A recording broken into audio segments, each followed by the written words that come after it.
Hi, this is my grandmother, Min Shu. Well, she isn't my grandmother right now though, because it's 1939 and she is 2 years old, living in Taiwan, and I was dead.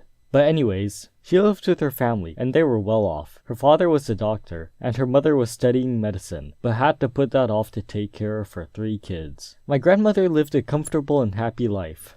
Her father was always busy though. To get his attention, she would complain about how her stomach hurts, but he would just say, "No, you're fine." She would spend a lot of time with her older brother. She didn't have school, so she would follow him to school and annoy him. Eventually, she got to go to kindergarten, and she loved going to school.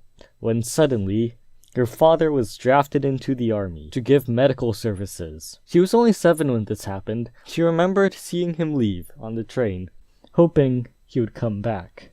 Without their dad, it was difficult, but it was manageable. They could hire nannies and maids to help out around the house and with the kids. Since the war started, America would occasionally drop bombs on Taiwan. My grandmother didn't think it was that scary though. You just had to 1. Hear the alarm, 2. Run for the shelters.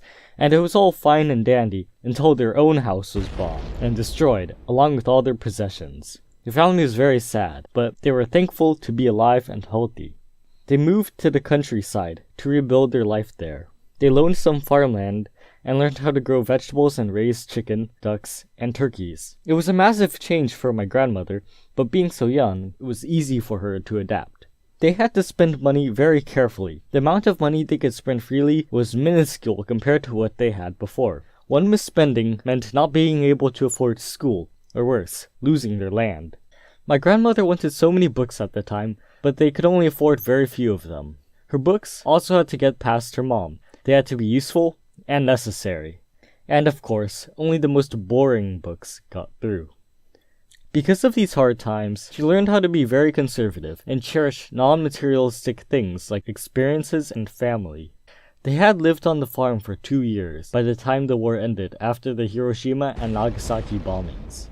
You know what this meant? They could reunite with their father. They haven't heard from him in a while, but their family heard that the names of the war survivors would be broadcasted on the radio, so they were sure to tune in.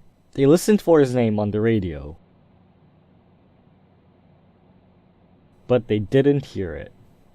Her mother was in tears. They were all heartbroken. Their hopes and spirits were crushed. But what could they do? They knew they had to continue on to rebuild their own lives. They knew they couldn't just let that tragedy dwell on them forever. They moved on. Their family moved back to the city they lived in before their house burned down. They started to rebuild their life. Since my grandmother and her siblings were more independent, their mother could study medicine and take up a job as a midwife to make money.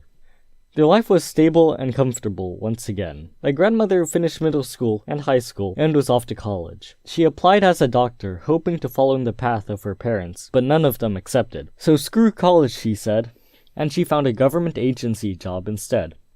It was about this time when she was 18, and people were talking about getting married. She got married to my grandfather, of course. They had 3 kids and moved to the USA because it was the land of opportunity.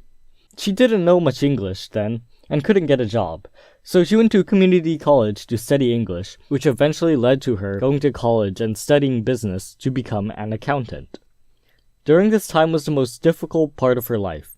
The stress of raising kids well, while holding down a job and getting educated was no easy task. After a long grind lasting many decades, she finally retired in 2007 at the age of 70. During these past 10 years, she has had time to reflect on everything that has happened in her life. She is surprisingly thankful for all the tragedies that happened to her in her early days. Her justification is that it has made her a stronger person for the rest of her life.